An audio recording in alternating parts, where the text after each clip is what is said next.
Aos 83 anos, achei que já tinha vivido tudo o que precisava viver. Enterrei minha esposa Mariana há 2 anos. Criei 3 filhos que agora têm suas próprias famílias. Trabalhei 42 anos como engenheiro civil e me aposentei há 20. Construí pontes, viadutos, edifícios por todo o Recife. Achei que minha história estava escrita, que só restava esperar o tempo passar. Estava errado. Meu nome é Alberto Ferreira e esta é a história de como, aos 83 anos, descobri que ainda não sabia viver de verdade. Tudo começou numa manhã de terça-feira, quando acordei e não consegui lembrar onde tinha deixado as chaves do carro. Procurei por meia hora até encontrá-las dentro da geladeira, geladas. Eu mesmo as tinha colocado ali e não fazia ideia do motivo. Senti um frio na espinha. Comecei a suar. Pensei na minha mãe, que aos 75 anos começou a esquecer nomes, depois rostos, depois tudo. Pensei no meu tio Sebastião, que passou os últimos 5 anos da vida sem reconhecer ninguém. Pensei que tinha chegado a minha vez. Liguei para minha filha Beatriz, a mais velha.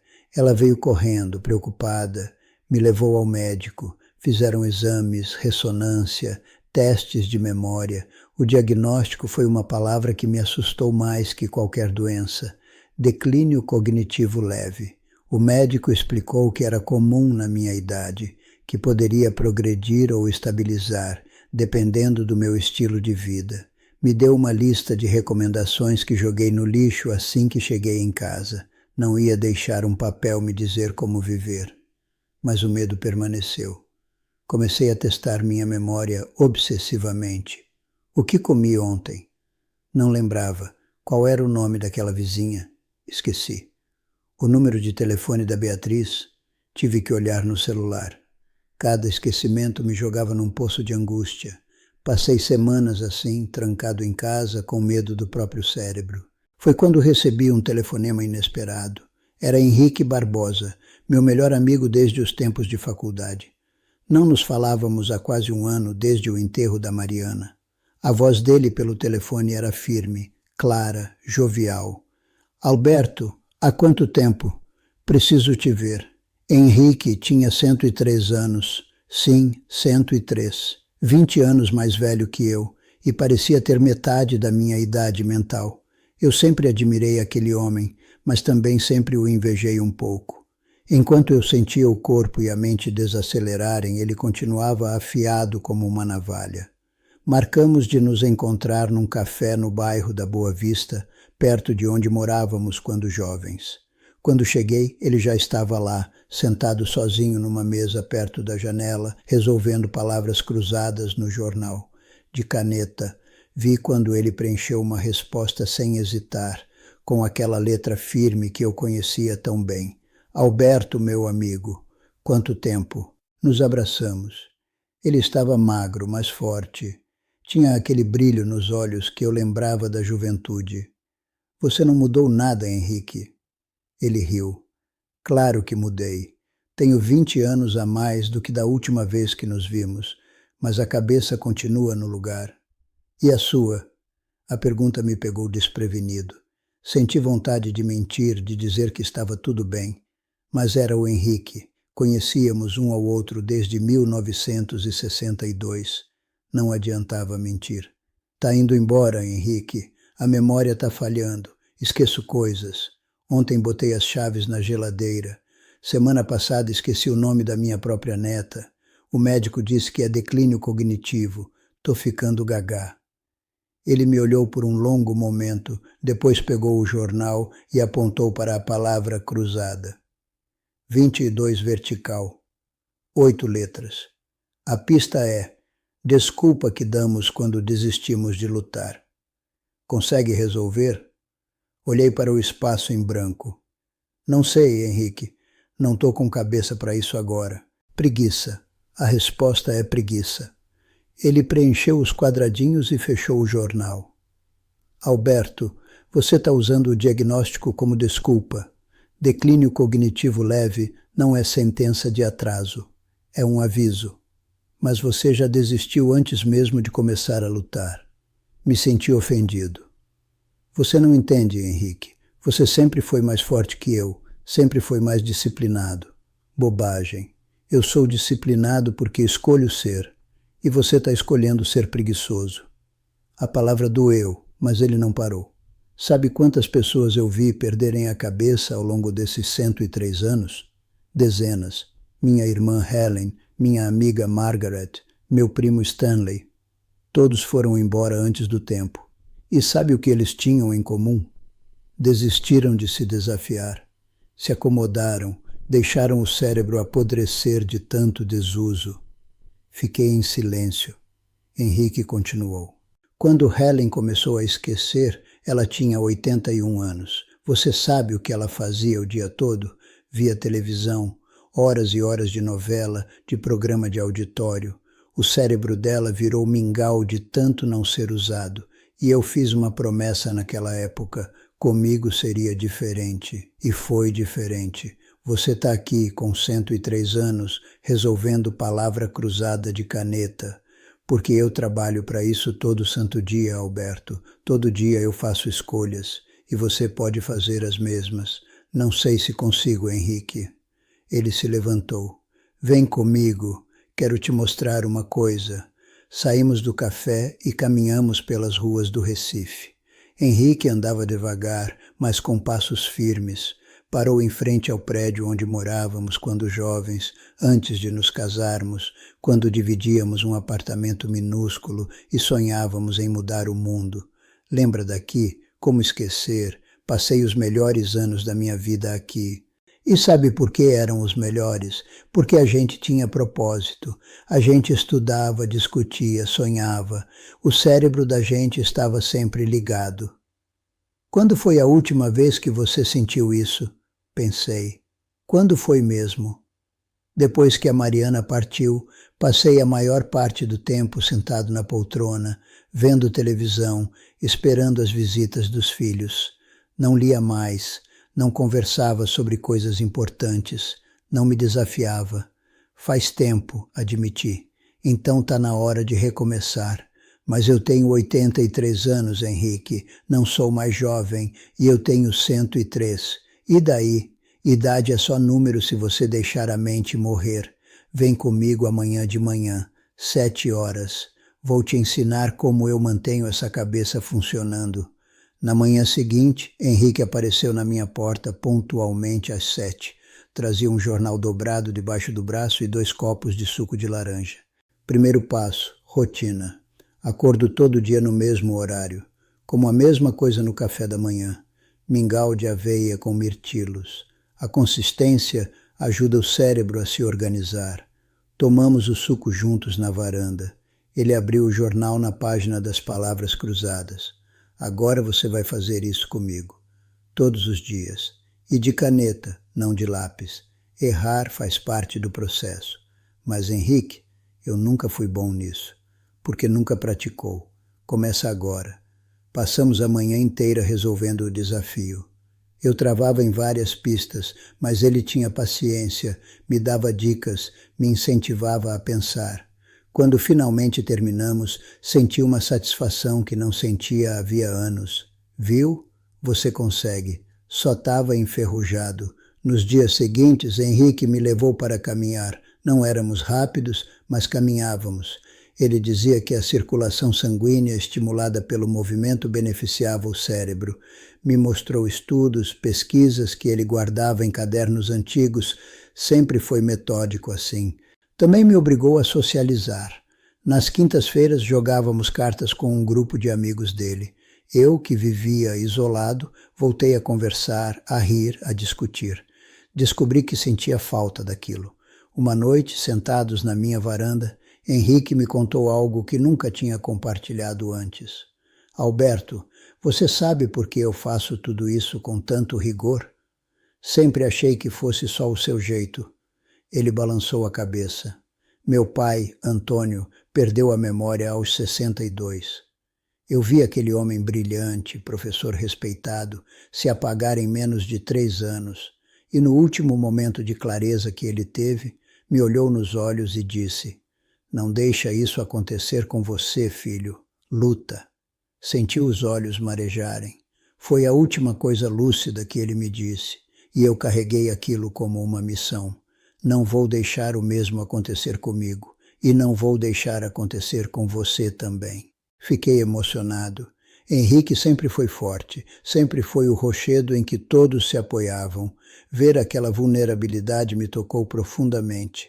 Obrigado, meu amigo, por não ter desistido de mim. Ele sorriu. Nunca vou desistir, mas você precisa parar de desistir de você mesmo. Aquelas palavras ecoaram na minha cabeça por dias. Eu tinha desistido de mim. Desde que a Mariana partiu, desde que me aposentei, desde que os filhos cresceram e foram embora, tinha desistido de viver de verdade. Comecei a mudar. Voltei a ler livros, não só notícias do celular. Comecei a estudar coisas novas. Sempre quis aprender sobre astronomia, mas nunca tinha tempo. Agora tinha todo o tempo do mundo. Comprei livros, assisti documentários, anotei tudo em cadernos. Também melhorei minha alimentação. Henrique me ensinou sobre a importância de comida de verdade. Menos frituras, menos açúcar, mais vegetais e peixes. Comecei a dormir melhor também, respeitando horários fixos. Mas a mudança mais importante foi quando minha filha Beatriz notou a diferença. Pai, você está diferente, mais animado. Estou vivendo de novo, Bia, graças ao Henrique. Ela sorriu, mas tinha algo em seu olhar. Pai, eu preciso te contar uma coisa. Quando você teve aquele diagnóstico, fiquei apavorada. Fiquei com medo de te perder como perdemos a vovó. Mas vendo você agora, vejo que ainda dá tempo de mudar. Sempre dá tempo, filha. Enquanto houver vida, dá tempo. Ela me abraçou forte. Eu te amo, pai, e fico feliz que você tenha voltado. Naquela noite, sentado sozinho na varanda, olhei para as estrelas e pensei em tudo que tinha acontecido nas últimas semanas. Henrique não apenas me ensinou exercícios mentais, ele me devolveu o propósito. Me mostrou que aos 83 anos eu ainda podia crescer, aprender, viver com intensidade. Peguei o jornal do dia e abri na página das palavras cruzadas, de caneta como ele me ensinou. A primeira pista era estado de quem redescobre a vida. 9 letras. Sorri. Sabia a resposta. Renascido. Os meses que se seguiram foram de transformação completa. Acordava todos os dias, às 6h30, tomava meu mingau de aveia com mirtilos, fazia as palavras cruzadas com Henrique, caminhava pelo bairro. Minha rotina, que antes era vazia e sem sentido, agora tinha propósito. E o mais impressionante, minha memória começou a melhorar. Não era milagre, era trabalho. Lembrava o que comia na semana anterior, os nomes das pessoas com quem conversava, detalhes de conversas antigas. O médico ficou surpreso quando voltei para novos exames 3 meses depois. Os testes mostraram melhora significativa. Ele disse que era raro, mas possível. Eu sabia que não era sorte, era dedicação diária. Se esta história te interessou, não se esqueça de se inscrever no nosso canal e diga-nos de que cidade você nos está vendo. Continuamos. Prometo que essa vai ser a melhor história que você vai escutar na sua vida.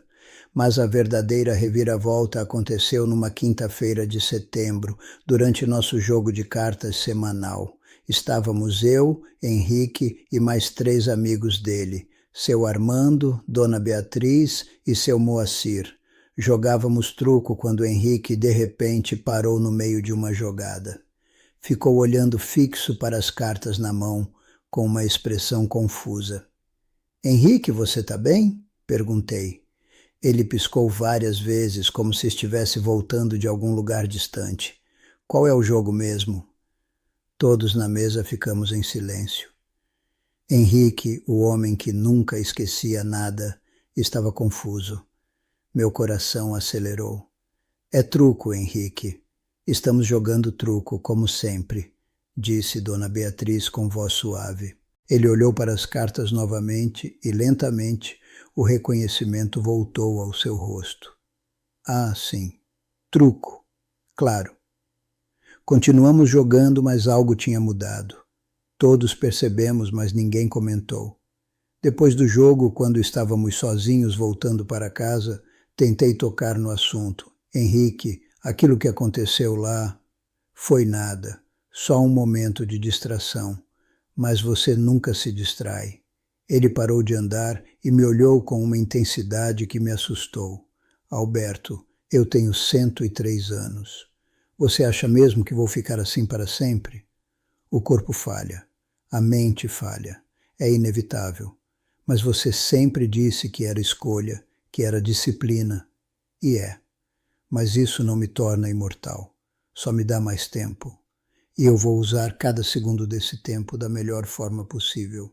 Nas semanas seguintes, notei mais episódios, pequenos lapsos. Henrique esquecia onde tinha deixado os óculos, repetia histórias que tinha contado no dia anterior.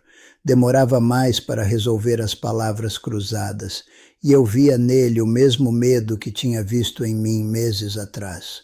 Só que ele escondia melhor. Uma noite, ele apareceu na minha casa sem avisar. Trazia uma caixa velha de madeira. Parecia abatido, mais velho do que nunca o tinha visto. Alberto, preciso te mostrar uma coisa. Sentamos na varanda. Ele abriu a caixa. Dentro havia cadernos, cartas antigas, fotografias. Isso aqui é tudo que construí ao longo da vida. Minhas anotações sobre como manter a mente ativa, as pesquisas que li, os princípios que segui. Quero que você fique com isso. Henrique, por que está fazendo isso? Ele respirou fundo. Porque eu sei o que está acontecendo comigo. Eu ensinei você a reconhecer os sinais. Agora eu mesmo estou vendo eles em mim e está tudo bem. Não está tudo bem. Você é o Henrique Barbosa. Você tem 103 anos e a mente mais afiada que conheço. Tinha, Alberto. Tinha. Mas agora está começando a falhar. E eu fiz as pazes com isso. Como você pode dizer que está tudo bem? Ele pegou um dos cadernos e abriu numa página específica. Lembra que te contei sobre meu pai, Antônio? Como ele me pediu para lutar? Eu lutei, Alberto.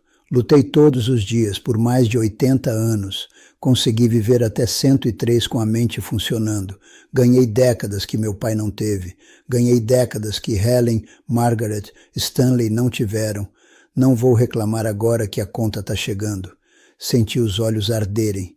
Mas eu preciso de você, Henrique. Você me salvou. Ele segurou minha mão. E agora você vai salvar a si mesmo. E vai salvar outros também. Porque é isso que você faz quando aprende algo importante. Você passa adiante. Naquele momento entendi. Henrique não estava apenas me ensinando a manter a mente ativa. Ele estava me preparando para continuar a missão dele, para ser o guardião desse conhecimento. Nos meses que se seguiram, assumi o papel que antes era dele. Comecei a dar aulas de reforço para crianças do bairro. Organizei um grupo de palavras cruzadas na biblioteca municipal para pessoas da minha idade. Compartilhei tudo que Henrique me ensinou. Os 5 princípios: desafiar o cérebro, evitar isolamento, mover o corpo, cuidar do sono e alimentação, ter propósito. E Henrique continuou lutando. Tinha dias bons e dias ruins. Nos dias bons, resolvia palavras cruzadas comigo, discutia política, contava histórias antigas com riqueza de detalhes. Nos dias ruins, ficava confuso, esquecia onde estava, chamava pessoas por nomes errados. Mas mesmo nos dias ruins, ele não desistia. Foi num sábado de dezembro que tudo mudou. Eu estava na biblioteca coordenando o grupo de palavras cruzadas quando recebi uma ligação. Era a sobrinha de Henrique. Ele tinha caído em casa. Estava no hospital. Corri para lá. Encontrei ele numa cama com vários aparelhos conectados. Estava acordado, mas frágil. Quando me viu, sorriu. Alberto, meu amigo. Me sentei ao lado da cama e segurei sua mão. O que aconteceu? Escorreguei no banheiro. Besteira. Quebrei o quadril. Os médicos dizem que em recuperação pode levar meses. Na minha idade, meses significam... Ele não terminou a frase. Não precisava. Você vai ficar bem, Henrique. Você é forte. Ele apertou minha mão com uma força surpreendente. Alberto, escuta. Eu quero que você prometa uma coisa, o que for. Não importa o que aconteça comigo, você continua. Continua fazendo as palavras cruzadas, continua ensinando as pessoas, continua vivendo de verdade, não desperdiça nem um dia. Promete? Eu prometo. Ele relaxou na cama e fechou os olhos por um momento. Quando abriu novamente, tinha aquele brilho que eu conhecia tão bem. Sabe qual foi minha maior vitória, Alberto? Não foi chegar aos 103 anos. Foi ter vivido cada um deles com consciência. Foi ter escolhido todos os dias não desistir. E foi ter passado isso para você. Você mudou minha vida, Henrique. Não, eu só te mostrei que você tinha poder de mudar a sua própria vida. O mérito é seu. Henrique ficou no hospital por 3 semanas. Eu o visitava todos os dias. Levava o jornal, fazíamos as palavras cruzadas juntos. Ele demorava mais, cansava mais rápido, mas insistia em continuar. Até o último dia, ele insistiu em continuar. Quando ele recebeu alta e voltou para casa, já não era o mesmo. Precisava de cuidados constantes. A sobrinha dele contratou uma enfermeira. Eu continuava visitando, mas doía ver aquele homem tão forte precisar de ajuda para as coisas mais simples. Um dia, enquanto estávamos sentados na varanda dele, olhando para o mar ao longe, ele me disse algo que nunca vou esquecer. Alberto, você lembra quando te encontrei naquele café e disse que você estava usando o diagnóstico como desculpa? Lembro. Eu estava falando comigo mesmo também. Eu tinha medo. Medo de que um dia ia começar a falhar. E agora está acontecendo. Mas sabe de uma coisa? Não me arrependo de nada. Lutei até onde pude. E agora vou aceitar com dignidade o que vier. Você é o homem mais forte que conheço, Henrique. Não sou forte. Só sou teimoso demais para desistir. Hoje, 2 anos depois daquela queda, continuo visitando o Henrique. Ele tem 105 anos agora. Tem dias que me reconhece, tem dias que não. Mas em todos os dias eu levo o jornal. E em todos os dias, mesmo quando ele não entende as pistas, eu resolvo as palavras cruzadas ao lado dele. Porque isso é o que fazemos. É o que escolhemos fazer. E eu, aos 85 anos, continuo mais lúcido do que nunca. Acordo cedo, faço minhas palavras cruzadas, caminho pelo bairro, coordeno meu grupo na biblioteca, dou aulas para as crianças. Meus filhos dizem que estou melhor agora do que estava há 5 anos. E estou, porque aprendi que envelhecer é inevitável, mas desistir da vida é opcional. Carrego comigo os cadernos de Henrique, leio e releio suas anotações e compartilho com todos que querem ouvir, porque essa é minha missão agora. Continuar o legado que ele começou, que o pai dele começou, que agora é meu também. Semana passada, um senhor de 72 anos apareceu na biblioteca. Disse que estava esquecendo coisas, que tinha medo de perder a cabeça. Vi nele o mesmo medo que um dia senti. Sentei ao lado dele, peguei um jornal e abri na página das palavras cruzadas. Vamos começar por aqui, eu disse. E de caneta, não de lápis. Ele me olhou confuso. Porque assumir um erro e se comprometer com uma resposta faz parte do exercício mental, expliquei, repetindo as palavras que Henrique me disse tantas vezes. E assim continuo, passando adiante, mantendo viva a chama que Henrique acendeu em mim, porque essa é a verdadeira longevidade, não é apenas viver muitos anos.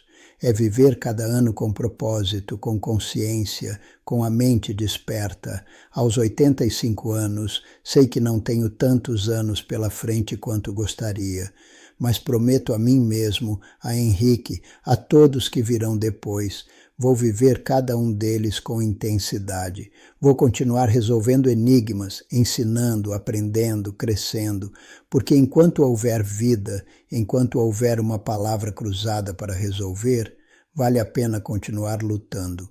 Como Henrique sempre dizia, é hora de fazer o dever de casa.